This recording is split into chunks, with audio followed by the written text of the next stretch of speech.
the healing comes from leaning into the joy that you have the opportunity to experience and have. I think that a big part of the trauma that I can speak to for myself is liberating myself from this idea that, again, I have to perform a certain way in order to be accepted and seen and admired and respected. The thing is, once your eyes are open, it's hard to shut them again.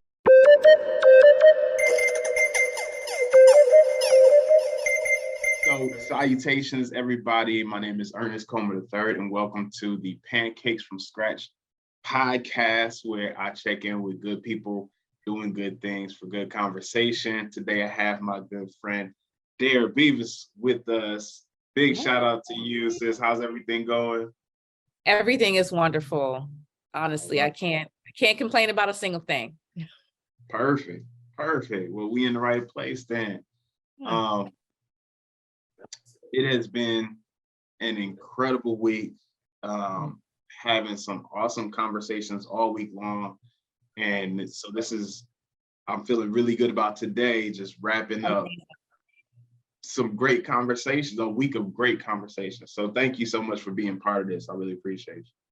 Yes, I'm so excited to be part of this with you, Ernest. I loved the entire way in which you've been discussing this whole conversation around leadership and what does it mean to be a leader right now. So I'm excited.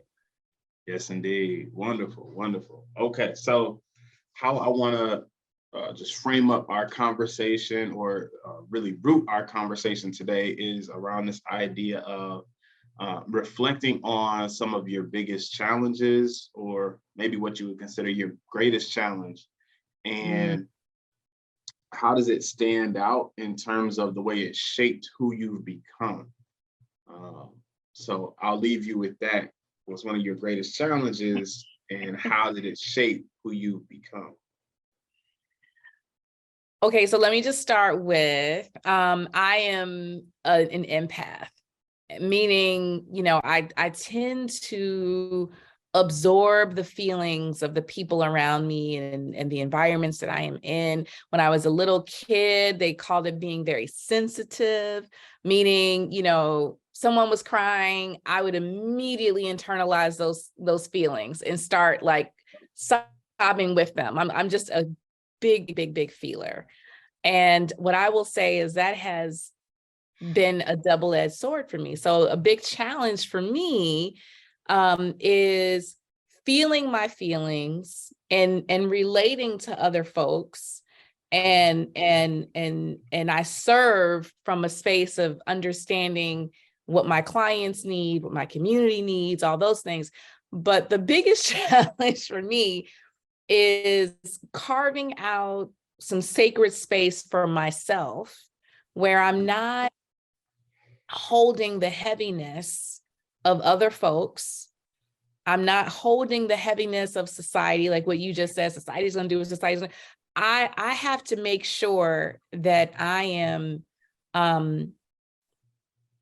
true to myself as a sensitive person and a feeler without internalizing all of the things. And so that is a constant, that's a constant line I'm always walking. Man, that's tough. That's tough. But I also, like, when I think about who you are and even how we've engaged with each other, it seems like, to your point around it being a double-edged sword, that to a degree, it's like your superpower, right? It's being in someone's presence, hearing from them what they have in mind as an idea, and then helping them like flesh that out. And I think that and I mean, I don't know how you feel about this, but I think that everyone's superpower is also potentially their kryptonite. So a person who is really good at, for example, pragmatism, they can go into a scenario and pragmatically be like, okay, you do A, B, C, and D. They also have at their challenge, being overly pragmatic in a scenario where they need to kind of be more emotional or be more feeling. They're like, yeah.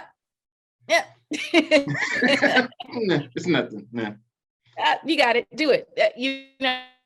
So I think that that's what I'm learning in my early 40s is the very thing that's created your magic is also the very thing you have to pay attention to so that it doesn't create your void and you don't slip into some darkness. Because I mean, again, when you even think about our favorite voices out there, whether it be someone in music or arts, I think about prodigies like Marvin Gaye. Your singing, your gift can deliver you, but it can also stifle you. Yeah. No, that's a fact. Man, it's tough. Okay. That's something to hold. I appreciate that. That's good insight. Yeah, I'm feeling it. I'm feeling it. Okay, cool. So I don't want to get too far. Let's give us some insight, understanding on who you are, what you do. Tell us a little Yes. bit more about this whole Wise Ink thing that you got going on. Yes. So I'm a book publisher. So I'm a book, I'm a, I'm a, I'm, and I listen, I pause after saying book because I actually want to shift a little bit away from saying I'm a book publisher. I am a book publisher. I love books. I love the written word. Books, I say all the time, in every crime, books saved my life. I think books are life-saving. But I also feel like books are so much bigger than just the page. That I'm a book publisher, but I'm also, I would say, a ambassador for storytellers and storytelling.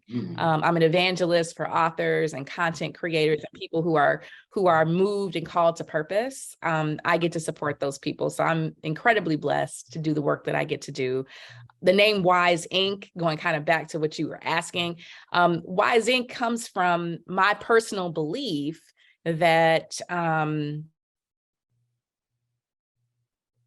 people who are called to storytelling, and in my opinion, are the light of the world. Like, you are emanating such light through the wisdom that you have. And that's where the name Wise Ink comes from. I feel like that's actually the key to get us all free, is the wisdom we're all holding and need to share with each other so that we can all ascend together. So what's the power in storytelling? Like, why is storytelling important? What's the value there? Yeah, that's such a good question. I think that storytelling is how we to me, storytelling is a hack to empathy. So when you have two people who don't know each other, they maybe have completely different upbringings. You have somebody from one country, somebody else from a different country, somebody from one religion, someone else from a different religion. Storytelling can be the bridge. Storytelling is how you say, oh, Jesse, you grew up playing basketball. I did too. Or I didn't grow up playing basketball, but I grew up being a big reader. Tell me about what you experienced as a childhood, in your childhood playing basketball. So story is how we get to know each other, but it's also how we find common ground. It's how we see the humanity in each other. So that's why I believe that storytelling, whether it's through book writing or through blog writing or through YouTube or TikTok, that's why social media is also that double-edged sword. We love social media because it helps us see each other and understand, oh, there's somebody else who thinks that way. There's somebody else who believes what I believe. It humanizes everyone, but it also lacks some of the connection too. So that's why I kind of feel like, as storytellers, you can't lean on one way to tell a story, because people need all the ways. We got to look at storytelling holistically so that we maintain that connection to each other. That's it. I love it. Oh man. Okay. Well, good stuff. Good stuff. What I've been asking folks this week is, when it comes to this thing you've created, all of us have our life experiences that, not only create who we are, but also prepare us for the thing that we are doing. Right. So what would you say are some experiences, or what is the thing that prepared you to take on this work of building Wise Ink? I'll go to a story. Okay. Let's do it. When I was in college, I was, Ernest is my friend. You probably don't believe me when I say this, but I'm actually, I was a very shy person. I was actually very, inward. I was very quiet. I hadn't quite found my voice yet when I went to college, because I kind of ended up at college by accident. I went to a school that notoriously underfunded school. Mostly it was like 80% students of color. And those students of color were not encouraged to go to college. We were actually encouraged to either, join the military or, get a low wage job. We were not encouraged to shoot for the stars. So the fact that I ended up at college was by accident. And there's a whole story how that happened. But I get to college and I had not had really a lot of support and encouragement from adults around my writing, around my voice. So I loved books. So I get to college and immediately now I'm in an environment where professors and teachers are saying, you can write. You have an amazing voice. And I didn't know that yet. And so I'm at college, and a woman who is still my mentor today, my reverend still today, she kind of tapped me. She said, you like books, you like writing? I want you to read a speech at a ceremony that I'm doing. And so, and it was, I'll never forget, Ernest, it was a poem by Margaret Walker, Black woman, amazing writer. And the poem was called For My People. So I get up in front of this big ceremony. I've never done any public speaking. I am like 80 pounds, soaking wet, quiet. I'm wearing like oversized clothes because I'm not comfortable in my body yet. And I'm standing in front of like 100 people, and I start reading this poem, and I don't even recognize the voice coming out of my mouth. Okay. And everybody is like, oh, and so that is the first time in my life where I understand that I, A, have a voice, I, B, have a voice that is powerful, and C, I have a powerful voice meant to do something magnificent. And the next year, I would work with Reverend Scott to start a magazine on this small liberal arts campus for women. Went to a school called Mary Baldwin. It was a women's college at the time. And I started a magazine for women of color. And I was hooked. I was like, this is it. At the time, there were probably like 75 of us on campus. And so I'm like chasing everybody. Basically what I do today, right? Chasing everybody down. Look, you got a story, we're going to write this story. You got a poem, let's get that poem. Come on, let's get into it right now. Yeah. And people are like, I don't write. Okay, well, speak into my little microphone. I'll write it. So it was just something about hearing my own voice and saying, but wait, Lynette has a voice, Aisha has a voice, Erica has a voice. And it wasn't about me I knew that my purpose wasn't just for my voice. I knew that my purpose was to help everyone's voice. Because I understood the power of hearing my own. I wanted other people, especially people of color, to know that power too.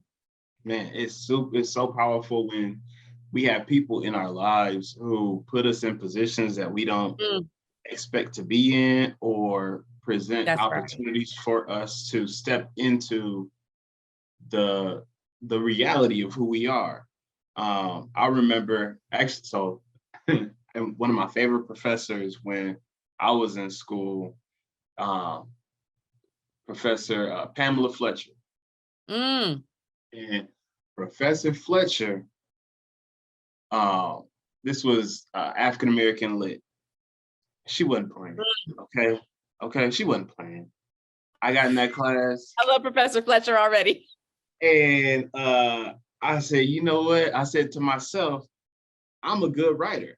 I write, I do this, I'm talented, I'm smart, I know what I'm doing, don't worry about it. African American lit, I'm Black too, Kate, no problem. Do you know in the course of that class, I believe there's 10 different essays we have to write. So you read a book, you write an essay, read a book, write an essay, 10 of them. She failed every single paper I handed that lady. Professor Fletcher, No. she would take my paper. I would hand that paper in with my chest poked out. Yeah, there you go. Yeah, that's the one right there. I don't know Yes, we how got this. everybody else did, but that's the one. Nah. She And wasn't having it. you had to get a C or better on all the assignments to pass the class. I'm talking about every single paper. It was D minus, C minus, D Ernest, plus. what were you doing? What were you writing? What happened? Failing. That's exactly what I was failing. And Professor Fletcher was not going for it. I was trying to use these college words. I didn't know what I was talking about. Oh. And yeah, she put me in my place real quick. But what it did was it elevated my writing, right? Because now, Saw. Mm, come on, I had assumed I mm. could write. I made the assumption, and the thing is, because it was people around me who looked up to my ability to put words together, they like, oh yeah, Ernest is. But when you get with somebody who knows what they're doing, That's and they it. provide you some constructive feedback, That's it. it's She wasn't different. about to just let you stay at status quo. Not at all. Not All to right, this let's day, give one it of up my for favorite Professor professors. Fletcher. Listen, she held it down. She was not playing. And she is not here to make friends. She's here to make Not at you into all. the best writer you can be. Not at all, man. But it was a good experience, a good learning experience for me and growth. You know what? I just realized I'm slipping. Whoa. We dove right in. I think I got too excited. Me too. Before we What do go you too mean? far, we didn't talk about, like, I want to check in, right? Like, what's giving you energy this week? Oh, what is It's giving been me energy? It's Thursday already. We about to wrap it up. What's been giving you energy so far this Yeah. week? And being that feeler, I'm gonna just go right to vulnerability. I have been journaling this week around what's giving me energy this week is the ancestors always give me energy. Always. And this week I've been just reflecting on how well designed we all are, and how we come into this world with everything we need to be great. And if I were just to get real spiritual with you for a second, what's giving me energy this week is thinking about how there really is no lack, and how everything we need is within reach to get whatever it is we want to get out of life. And so that was something I was reflecting on this week, because I think when you get, you own a business, I own a business, sometimes we get into that hamster wheel of, I got to do this, I got to do that, there's this thing I got to do, I got to create, and as an entrepreneur, again, double-edged sword, we see how expansive what we can do is, and then we get overwhelmed by it because we see all the action items that have to take place to get there. So this week, what gave me energy was pausing. I love pausing when I feel that overwhelm, and that comes courtesy of Dr. Joy and her advice. There's power in the pause. So pausing this week to just reflect on, it's great to have expansive dreams and have places you want to go and knowing you are going to get there. But that's not so that you feel that where you are right now is lacking anything, right? So I'm getting energy from just remembering that where I'm at right now is where I'm supposed to be. So that message hopefully will resonate with somebody who hears this. Where you are is where you are supposed to be. That's it. Okay. All right. The energy is good then. That's a Yeah, lot.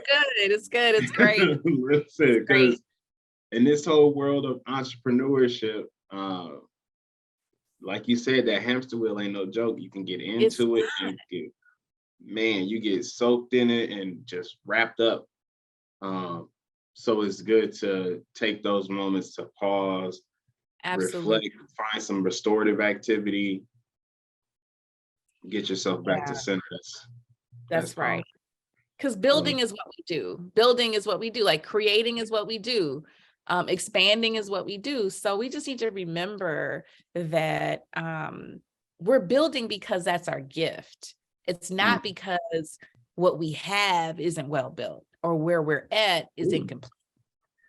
You know what I'm saying? Building is our gift. Building is what mm, lights us up. Creating is why we exist.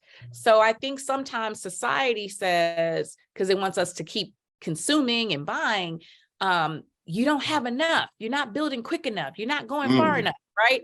So there's mm. always this carrot that you feel like you're chasing. But I just want to remind us as creators, especially as a book publisher, you're not in competition with anyone. You are building and creating because that feeds you, it lights up you, and it reflects back out to the world and helps the world be good and be great. It's not Yeah, because you're lacking, it's not because you're failing, it's not because you're not moving fast enough. You are creating because that's what you're meant to do. that's it. It's purpose. You got to lean into purpose, Mm. and it's, when you are a builder and you go about the work of creating things, I guess my experience is that the ideas come a mile a minute, right? And Absolutely. so I feel the need to like keep up with the ideas. And it's Yes, like, there's no come way. on, come on, preach. There's no way. Like, you're constantly coming up with stuff. You're not gonna be able to do all that right now. Constantly. Come on, Constantly. man. And have you ever met people in the world that get all upset when they feel like somebody stole an idea or I thought of that first? I'm like, take them, take all my ideas because I have so many more ideas. Yes, like, oh man, it exists. Like, let me be excited about the fact that it exists. I don't have to do it now.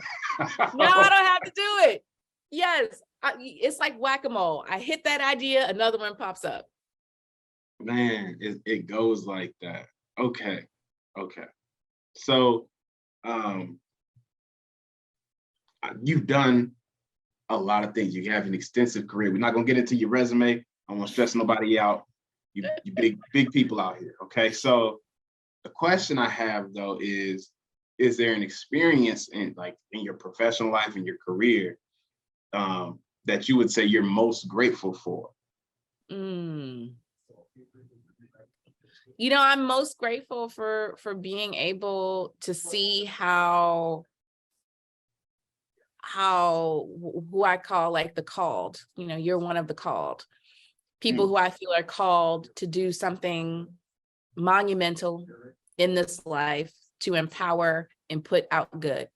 Um, Light bearers, um, innovators, healers, organizers. I get to work with those people. I get to be with the people who are called and see how their minds work. And I get to be part of, in a small way, get to be part of their journey to put light into the world. So that to me is, there is no better job than that, you know, except, I've always loved, people who have hands that can heal, people who are doctors, mm. nurses, midwives, to me, that's probably the most esteemed job in the Yeah, world. But after that, it's I the got people. you. I got you. I I have love the second best job, to people whose hands can it. Run around, actually, it's all good. do a heart No, transplant. I don't want, listen, you don't want me at that table. You don't want me at that table. no, you Um, don't want me there. but it's good stuff, man. I think about my experience because this whole pancakes from scratch idea, and everybody don't know this, I reached out to you just with an idea, pancakes from scratch. And you were like, oh, it could be this, it could do this, you could do it like this, and we could do it like this. I said, wait a minute, hang on a second. I know. I'm sorry, but that's exactly how my mind works. Then we That's all of how a it sudden works. we having another conversation. Jesse Ross is at the table. He's like, "Oh, I can do it like this. I got people to do this. We can make Yes, this happen." we're gonna do it. We're And Miss here we are. Fletcher. We're here to put you. We're here Shout to out, elevate. shout out to you and Professor Fletcher.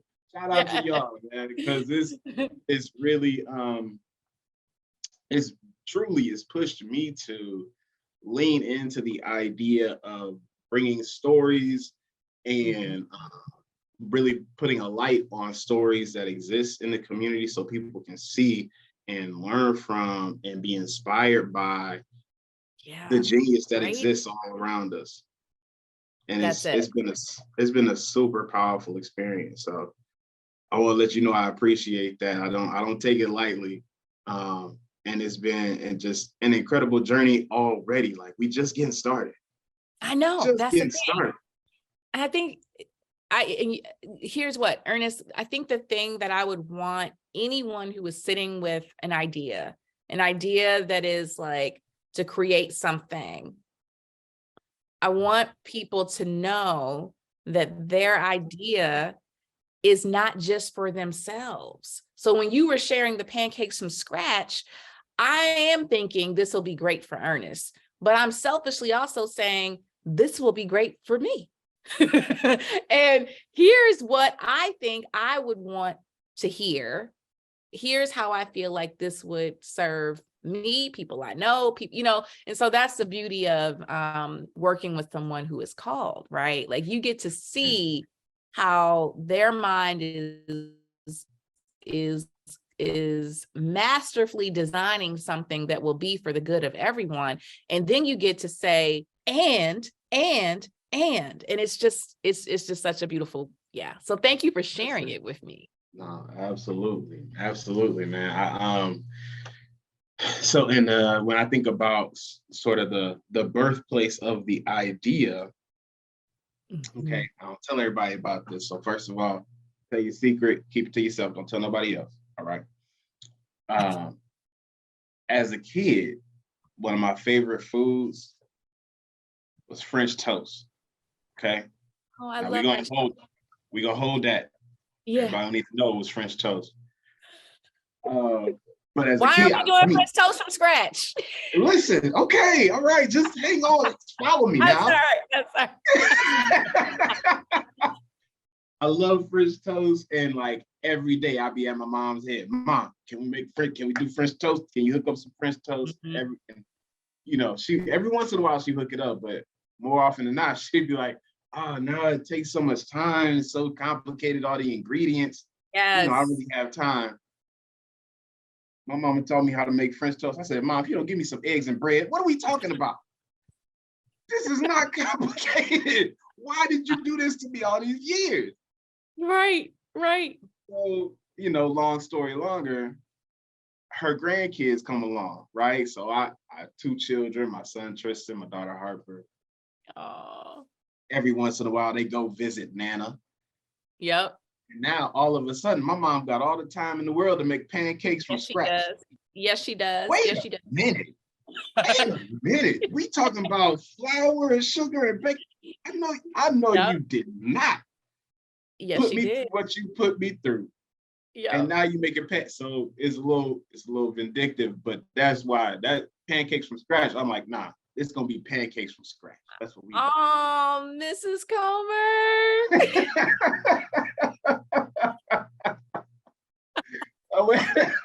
Listen, we need to have a podcast just about our kids' grandparents. It's a whole new vibe as grandparents and what we had.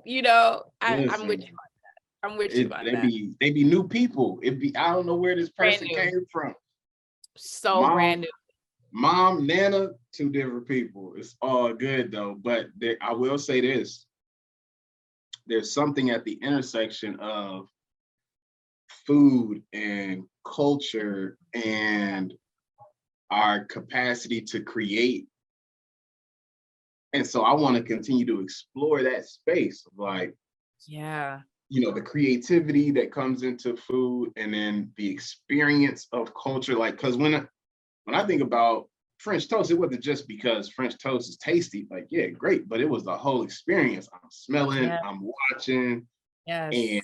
you know what I mean? Like there's a whole thing to it. So why don't you Story. share with us what was your favorite food growing up as a kid? Ooh, because I love food. That's a Come on now. hard one. And I'm a kid of the 80s, Ernest. So our food Right. was kind of, and I was a latchkey kid. So I did a lot of my own, pulling it together, oodles and noodles, you know. Get it But done. what I would say my favorite food, hands down, has always been very boring. I love spaghetti. A Okay. good, a good spaghetti with a delicious robust meat sauce There to you this go. day. I have two babies as well, a boy and a girl. Both times I use my pregnancies as an excuse to get more spaghetti. Tommy's like, my husband Tommy's like, you like spaghetti just in general. This is not a craving. I'm like, That's the oh, but baby. I'm pregnant. I Baby. need some spaghetti. You could have spaghetti every day if you could. So it's I just get something it. about it's just, so I like spaghetti in the summer. I like spaghetti in the winter. Oh, it's cold outside. I need comfort food. Tommy's like, no, you would eat spaghetti on a 90-degree day. Listen, that's it. Now, is spaghetti attached to, like, is there a moment? Is there a person that spaghetti is attached to for you? Or is it just like, man, I figured out how to make this and it was a wrap? That is such a good question. I wish I had a really compelling story for spaghetti. I don't know. I think I think that it's just one of those things that I grew up with it being very easy for my mom to make. My mom was a single mom. My mom can cook, period, right? She's just such a good cook. And she mastered cooking like so many of our moms. She mastered cooking well without a lot, right? Like she could make a really good meal with, a can of baked beans, some hot dogs, and if she was gonna make it great. And I grew up with the homemade cheeseburgers, There like you what Eddie go. Murphy talks about, how he Yeah, wanted to with go the to regular bread. McDonald's. His mom made him. Yeah, that was us too. But there was something about when she made spaghetti, the love that she put into it. When you think about when little kids have spaghetti, how fun it is, they slurping up the noodles. She would cut my noodles so I didn't have to slurp it. And it just felt like one of those meals that I just felt her love went into it, and through the years, sometimes she would throw a little sausage in there. Sometimes I would have some melted cheese on top. Sometimes There I you would, go. and so even now when I eat spaghetti, I feel like I'm at home wherever I'm at. It's like it's the ultimate comfort food. It just gives me a lot of comfort. That's it, man. People don't like, I think we fail to appreciate the fact that, especially as we step into these leadership roles and the role of a creator and entrepreneur and everything, and we still a whole human, That's right? right. And it's like you still have a very full experience that contributes to who you are and what you do, and like at the end of the day, what you create for the people around you. And I want to call to the forefront that the humanness, the full experience of who we are has power and relevance. Absolutely. And we have to make sure that we create time and space to acknowledge and appreciate who we are fully. Yes, I love that. And you could not be more spot on. I think a lot of times, especially if you run a team, um, you often feel like, or I should say for me, I've often felt like it's uncomfortable for me to be seen as the boss Mm. or a company because I'm a human, right? Like I'm not Target. I'm not a huge company enterprise built over hundreds of years with gobs and gobs and gobs of money, right? I'm one person who created a company, and I work with colleagues who I absolutely adore and appreciate, and they are some of the best people I've ever met.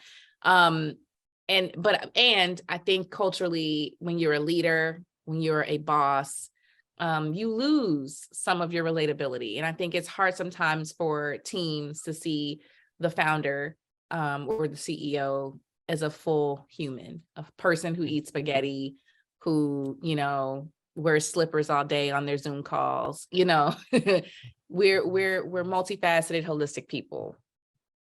How do you make sure you're showing up as your full self? Is there something you do? Is there a regular practice that you leverage to just make sure people see who you are fully?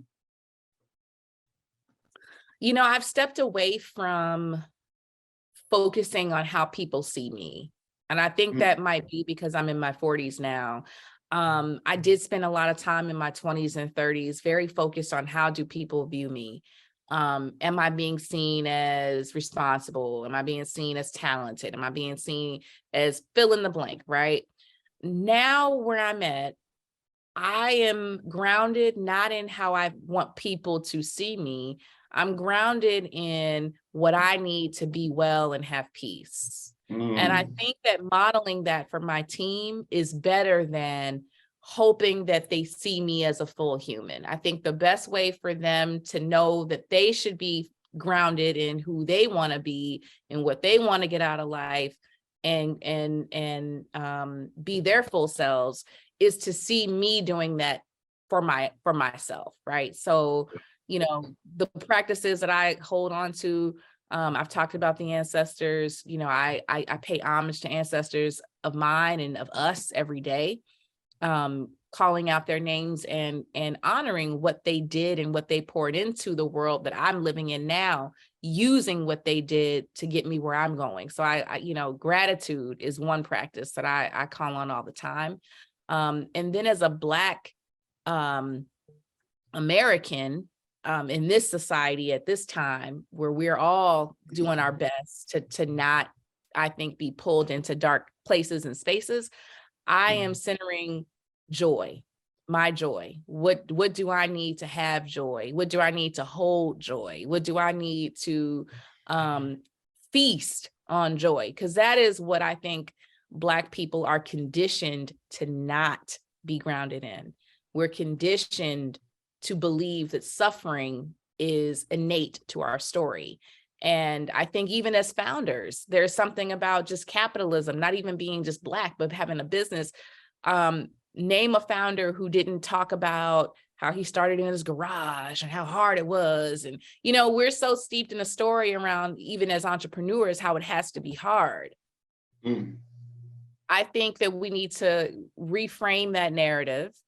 And especially as Black entrepreneurs, Black leaders, Black people who are called, we need to remember and remind ourselves that our primary reason for being is to experience joy in all things. That is why we live. Man, that's heavy. Okay. I think we get I think our people get very attached to the trauma that we experience in our lives. Yeah. And that attachment keeps us in cycles and patterns that reignite our internal experience of that trauma. And so we're experiencing it over and over again. Yeah. And that's in part because of the fact that we're so attached to what that experience was. And so many of us are attached to this idea of, in who we are, rather than leaning into the opportunity to grow, change, shift, adjust. Yes. And that it draws us even more near to the trauma that forced us to become the people that we are today. It's a tough thing to navigate. And the trauma is so real. And I think just as a Black person, I noticed so many places and spaces throughout my day where my life is just so much is so different compared to my white friends, my white neighbors.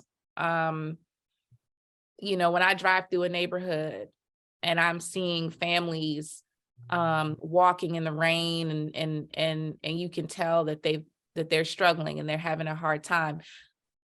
I see my mom, I see myself as a kid. I see, Mm. and there are so many experiences, again, where I'm an empath. So when I'm seeing people in my community suffering and that trauma, we are all experiencing it together. There's collective trauma, right? Like there's just so much of it. And being in the Twin Cities right now, I still feel that there is still so much healing to do. These last several years have been very hard on us. And yeah, it's hard out here. I hear you.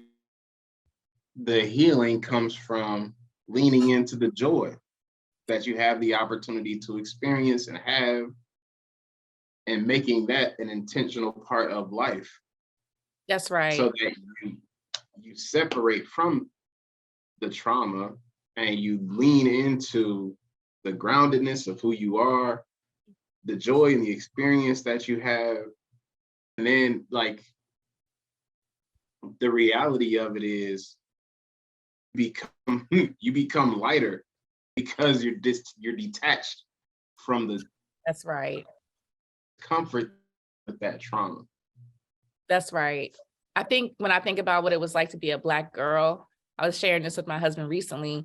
Black girls are often, and we're not a monolith, and I don't want to speak for every little Black girl, but I grew up with this experience and seeing this with other girls as well, where little Black girls are pretty much their bodies are managed, and we are not able to control our bodies from a very young age. Sit this way, close your legs. Your hair has to look this way. You have to act this way. You can't ask for things that way, ask for things this way. So I felt growing up like almost every part of my body, my voice, my arms, my legs, my torso, everything was managed. And there were standards set for how I could exist in this world and in this body. And I'm sure you could say the same as a Black boy as well, right? Absolutely. I Absolutely. think that a big part of the trauma that I can speak to for myself is liberating myself from this idea that, again, I have to perform a certain way in order to be accepted and seen and admired and respected. I have to make sure I speak a certain way. I have to make sure I dress a certain way. I have to make sure that I, code switch a certain way. And part of my joy right now is saying, I am a free human. If I don't want to do something, if I don't want to go somewhere, if I don't want to show up a certain way, I'm not going to do it. That's it. That's it. And you will see that as Black folks, you don't like it, people in your family. I've been very vocal in my family about no longer worshiping a certain way, praying a certain way, believing certain things about God. I no longer hold a belief around there being a Satan. That's a big conversation in my family, because I don't believe I don't believe a lot of the things I was brought up to believe, because anything that is binding me, I don't believe is for me. I'm no longer going to be bound. So if it's binding, I know that isn't for me. And that's So tough. Listen, I know that's tough. I know yeah, that's tough. Man, joy. because listen, I'm choosing joy. that's it. That's it. Was that Nipsey Hussle? Would you rather be, at war with the world and at peace with yourself, or at Yes, peace with the world and at war with yourself? You gotta make a choice. that's a word right there. Yeah. Ernest, that's the word. And a lot of us have made peace with not being free. Whew. Okay. Okay. Somebody's gonna hear this and you got a decision to make. You better figure out how you gonna move forward, because it's not, the thing is, once your eyes are open, it's hard to shut them again. It's hard to shut them again. It's I'm okay to choosing to think not about be in that matrix. it. Man. But listen, I think somebody's gonna get a whole lot from this conversation. I think somebody's gonna get a whole lot from this whole series. And series itself wouldn't have been possible without the support that you gave. So much for pouring in your energy and support to Yes. making this